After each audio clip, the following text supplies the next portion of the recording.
Hallo und herzlich willkommen zu einer neuen Folge des NachHall-Podcasts vom Nachhaltigkeitsbüro der HU. Heute wieder mit dem neuesten Vortrag aus unserer Ringvorlesungsreihe der Grüne Faden. Viel Spaß beim Zuhören!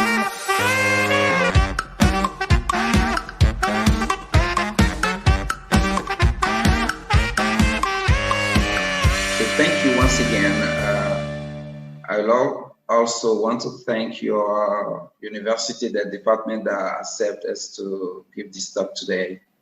And also THESys, and again, most of our edible cities network that we're still trying to put in place and having the best of for our cities. So as you said, I'm an associate professor of American Studies in University of Lome. So today I'll be sharing with you this talk entitled From Literature Studies to Green City Development, Bridging the Interest. This is the outline of my presentation. I will give the objective, why are we having this talk today.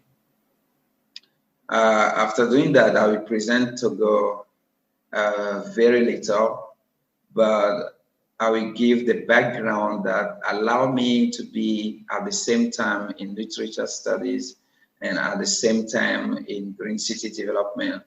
So I will give three backgrounds to develop.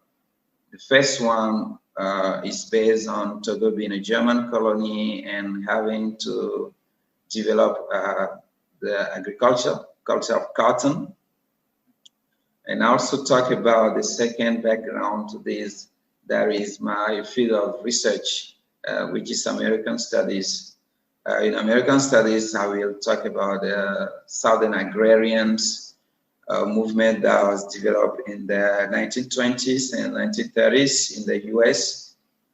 And I'll talk about pastoral poetry, how this gave me an idea of getting interested in green city development. And I have the privilege to read one pastoral poem by Christopher Marlowe. The poem is entitled The Passionate Shepherd to His Love. Poem is about love, and I think you guys will love it. And then I will jump to the second background, which is eco-criticism, how critical issues in literature are getting people to become aware of environmental issues. And then I will conclude my talk and give a few end notes. So why are we having this presentation today? We all know that scholarship is turning today more and more multidisciplinary. Ina just said she's in biology, at the same time in geography. Yesterday, we talked about very sharp areas of research, but today I think the best results are coming from multidisciplinary fields. So that's one objective of that, this presentation, showing that as scholarship turns more and more multidisciplinary today, it's good also to have someone in literature, but working also in green city development. Another objective for this presentation is the idea that literature is not always about reality. Novels that we read are most of the time fiction. So we used to get detached from reality when we delve into literature, but as this presentation will show it, literature is not always a demarcation from reality. So we're going to share what we do with literature and how we use it to get closer to reality, one of which is like urban city development. So you're going to see there are some possible ties between literary studies and agricultural science. And now, how can we move? How can we link both? How can we choose the materials for our teaching so that students get more interested in agricultural studies, for example? I'm going to briefly present my country, Togo. As we can see in the next page, Togo is a very, I call it a little tiny country. As you can see, this is the map of Africa, and in red, you have Togo. It's somewhere between Benin and Ghana. So it's a very, very little country. Very little, but very rich in history. And we have as well a relatively small population of 8 million. The area is 56,000 square meters. For history, we were a German colony from 1884 to the breaking out of the First World War, that is 1914. So Togo stopped being a German colony because Germany lost the war and became a French colony to 1960, and Togo got its independence in April 1960. Capital city is Lome. Greater Lome counts today 1.5 million. The Togolese economy is mainly based in agriculture, Probably that is one reason why I might be interested in agriculture. Part of Togolese economy is also based on mining, and part of it based on transportation. So those are the three main branches of Togolese economy. Before being one, as you said, this is a joke. Before being one country, Togo used to be two before. As I said, German colony that you can see on the left here. The part that is yellow and the part that's added on the left was what Togo looked like when it was a German colony. So, as I said, because of the First World War and because the English people helped the French, part of Togolese land was added to Ghana in the west. So Togo became smaller than it used to be, that you can see on the right.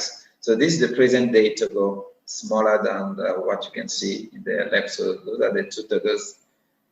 The first one didn't exist again. Maybe we wish that could come back someday.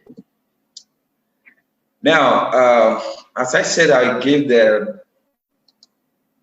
three main reasons that gave me interest while being on literature studies, to be interested in agriculture, in urban agriculture too, is that, as I said, because of colonial ties that Togo has with Germany.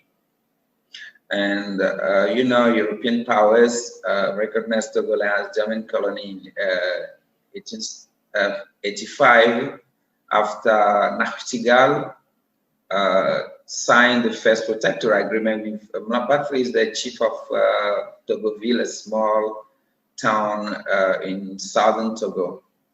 So Germany's attempt to claim colonial territory like Britain in the west and France in the east. So with under German Empire, there were many achievements in Togo. Some of those achievements were churches, there were schools, there were roads, there were railroads, and very quickly, during this short time of colonization, we had those achievements, and the Togolese the local people, they worked a lot with German to build those infrastructures, and local industries, I would like to say, existed already in Togo. and that assured some economic independence to local people, mainly weaving and pottery. I would like to stress here that German colonizer, they asked from Tuskegee Institute in the US to send some of their experts to Togo to help train local people in cotton culture. So cotton was used as a raw material at that time, and they helped the Togolese grow cotton. But it is interesting to know that we can question ourselves how the people knew about weaving already. It's because the Togolese already they worked, they have cotton cultivation, and they can use that material in industry. So the Togolese weavers, as I said, they claim paternity over the well-known kente cloth. I will have the chance to show you one in a picture very soon. Because in the 18th century, before they were attacked and subjugated by the Ashanti in the West, in Ghana, they knew about weaving already. They knew about trading cotton and transforming cotton into cloth. So interestingly, Togo, cotton was well known and manipulated already by the natives long before the arrival of the Europeans. And thanks to the German arrival, we had an industrial exploitation of cotton field, the field where pig garden used to be, and they could exploit them. So here you can see in the left a cotton field in Togo, and you see the farmers. They were reaping some cotton. That is the white in the picture. On the right side, you have weaving. That's a Togolese local weaver transforming cotton threads into the cloth that we used to call kente. You might be interested in wearing one someday. That would be very interesting, and to know that there is a local exploitation of cotton before industrial exploitation of cotton as well. So this thing continue up to date.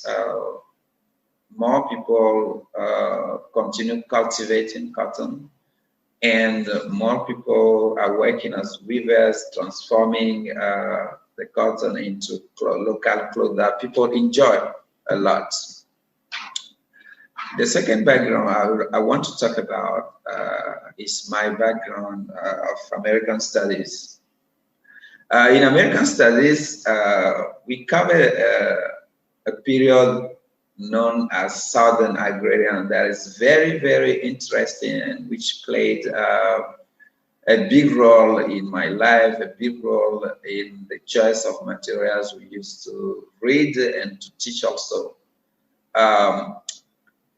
The Southern Agrarian, as I said, that was a movement in the 1930s, 1920s and 30s, who thought that city life is getting people away from natural life, and it was a movement against modernity. So headed by Davidson, began his association with some Southern agrarian. You know, the southern part of the U.S. mainly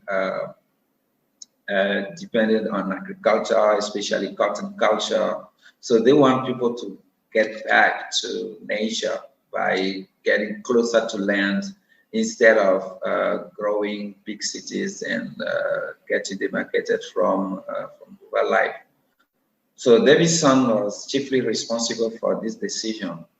They grew and to write essays. So they published their essay in a manifesto called "I Will Take My Stand." As you can infer from this title, it's a decision making. So Davidson shared the agrarian distaste for industrial capitalism which they see as being destructive to American culture. So this played a lot of role, and it's interesting to know that they could use literature to get people close to nature, to understand that industrial capitalism is destructive on the American culture. So there were 12. I want to quickly talk about them. The 12 Southern agrarians and the manifesto that they created. They call "I Will Take My Stand." The first one, as you said, is Davidson. Davidson was a poet, an essayist, a reviewer, and historian. Fletcher was a poet too. We had Henry Blue Kine. We have Lyle Lanier. We had Andrew Nelson Little, who was poet, novelist, and essayist. We have Herman Clara Nixon. We have others like Osley, Ransom, Tate, Wade, Warren, Young. You can see they have different backgrounds, but they could quickly understand the idea chaperoned by Davidson to write a manifesto, to use literature to get people close to nature, to rural life, and to see how interesting this is compared to modern city life that was going on. And we know that at that time of industrial revolution, many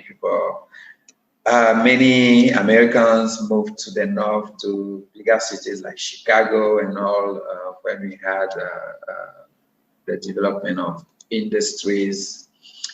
So they could understand that getting close to rural life is one good thing.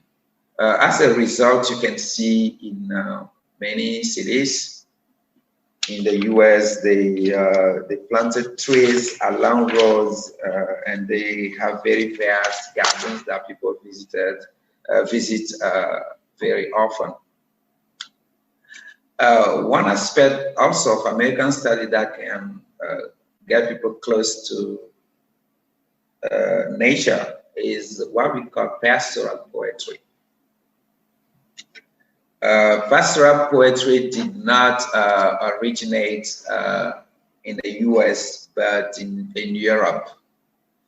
And it praised rural life and mostly talk about shepherds. And you know, after people immigrated to the US, some poets continue with pastoral poetry, and they developed it as well. So a pastoral poetry is simply about exploring the fantasy of withdrawing from modern life to live in idyllic rural setting. So as you can see, all pastoral poetry draws on the tradition of the ancient poet Theocritus, who wrote romanticized visions of shepherds living rich and fulfilled lives. They had many forms, the pastoral poems, but no matter the form or structure of the poetry text, its focus on idyllic country life is what characterizes it as a pastoral poetry. So why do we have a pastoral poem? Why is the interest at all? We can say that an overriding defining theme of pastoral poems is the idea of an idealized vision of country life in which humans live simply and in harmony with nature. So there are some common themes and motifs that characterize the pastoral mode that include a beautiful natural setting. So in a pastoral verse, we can infer natural setting, but the poet will paint it in a very beautiful way. Another characteristic is that shepherds are central characters. Shepherds who are often used as vehicles for political or religious allegory. As you read those poems, you can discover the beauty in discovering these central characters as shepherds. Another characteristic is that it's religious allegory in pastoral poetry, aided by the common association between Christianity and shepherd flocks of sheep. Another one is the trope of a return to an idealized golden age, which we think we lost with the Industrial Revolution. So the golden age that is idealized in pastoral poetry, the golden age is about when humans live in complete harmony with nature. One other characteristic is the focus on imagined life in the country rather than reality. It's poetry, it's imagination, not reality, but this incite people in thinking of bringing nature into city life. And one last characteristic is the working belief that country life is superior to urban life. You know, with modernity, before the post-modern era, many people praised urban life, but very quickly, some of them were disillusioned, and it was the one advantage for pastoral poets to debunk this and have people believe that country life is superior to urban life. So I want to read, maybe not comment, one poem, one pastoral poem for you is by Christopher Marlowe.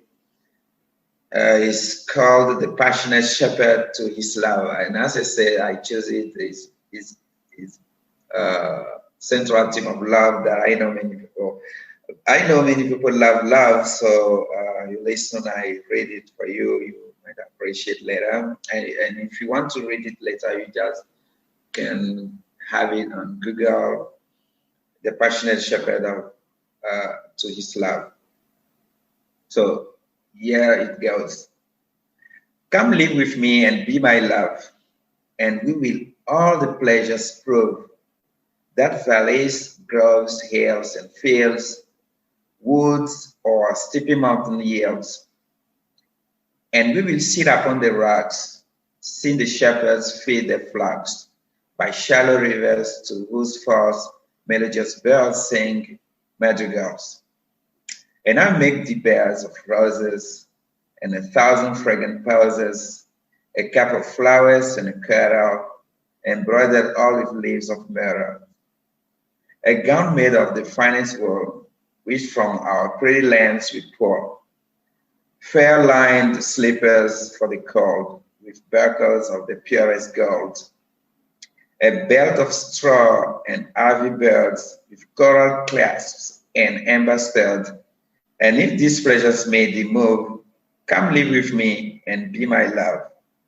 The shepherd swans shall dance and sing for thy delight each May morning. If this delight thy mind may move, then live with me and be my love.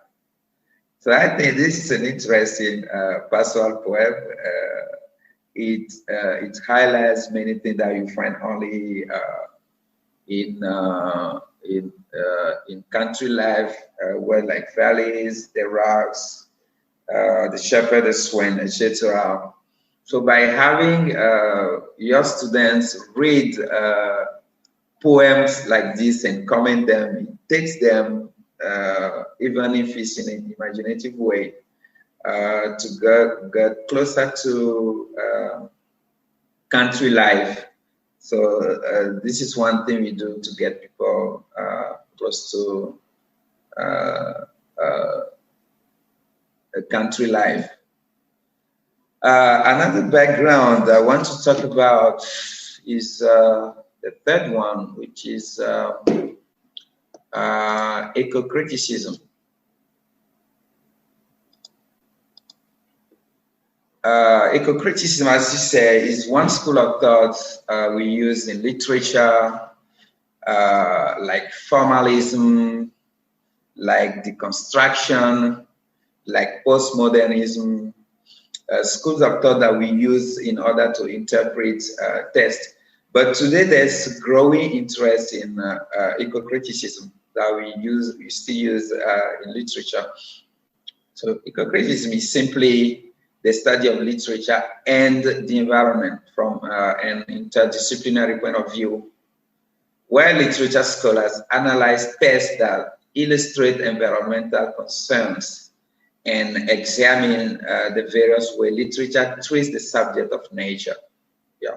So eco-criticism takes an interdisciplinary point of view by analyzing the works of authors, researchers, and poets in the context of environmental issues and nature. So some of the scholars of this school of thought, they brainstorm possible solutions for the correction of the contemporary environmental situation, though not all eco-critics agree on the purpose, methodology, or scope of eco-criticism. So by using this school of thought to analyze texts, this scholar, they highlight one burning issue of today, which is the destruction of environment. So this is one way of getting people aware of this danger by using literature and keeping them awake on this issue that we are all concerned with today. So part of this, we call it eco-poetry, which is poetry with strong ecological emphasis or message.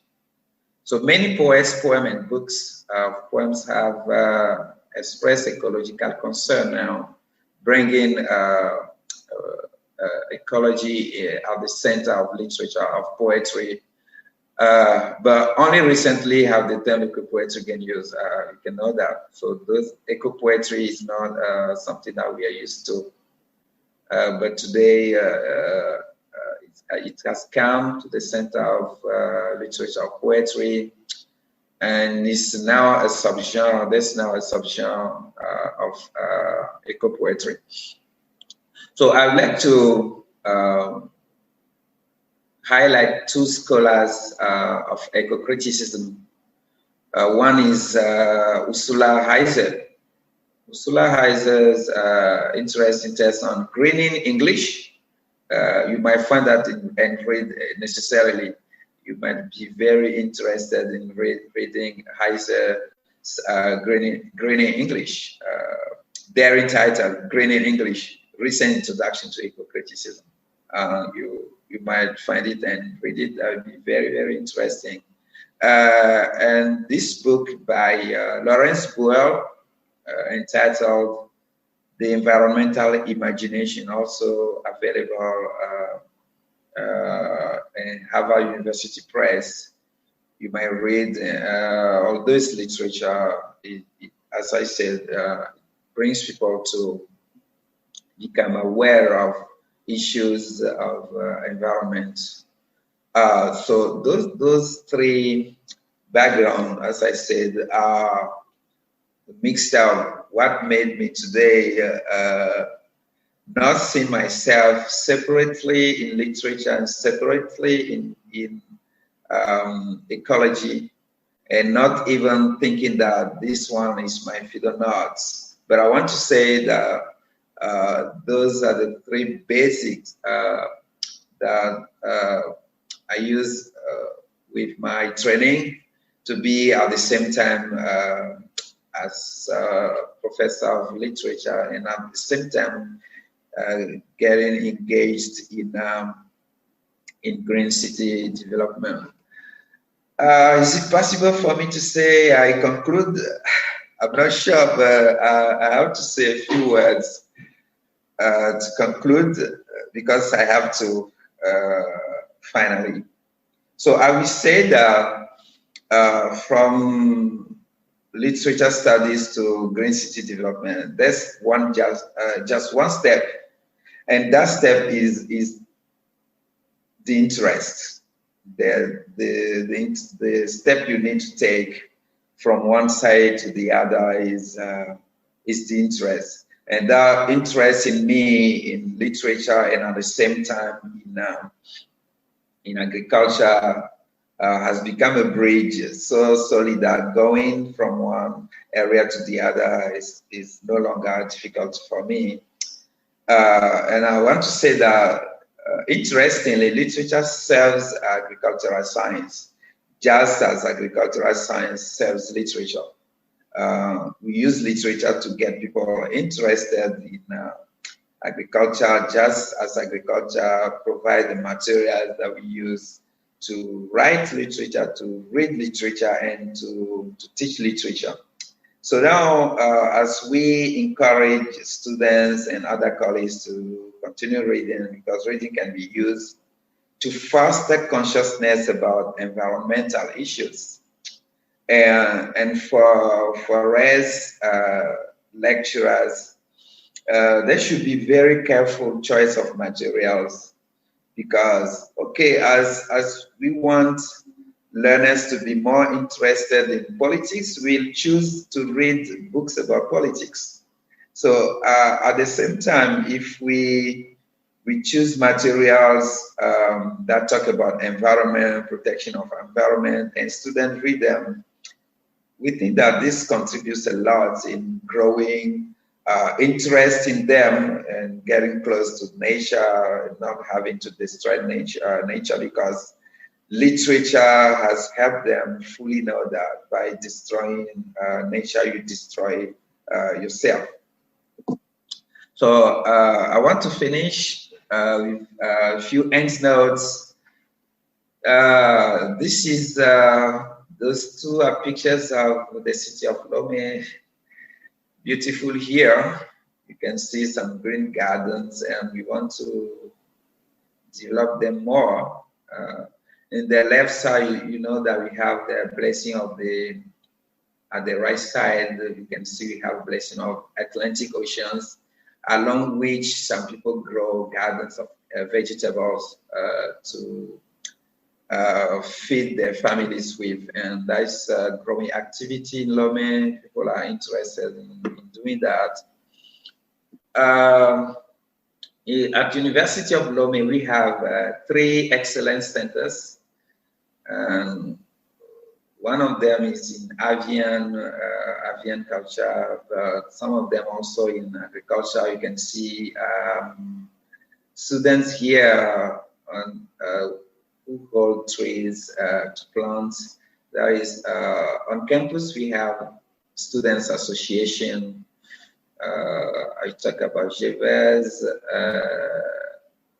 who work in protecting the environment. They are students. I want to thank them here, express to them my gratitude. They are very engaged. They plant trees, they take care of them. So that's one advantage of having students do this on campus and see themselves engaged, see themselves at the center of this. So thank you for your attention.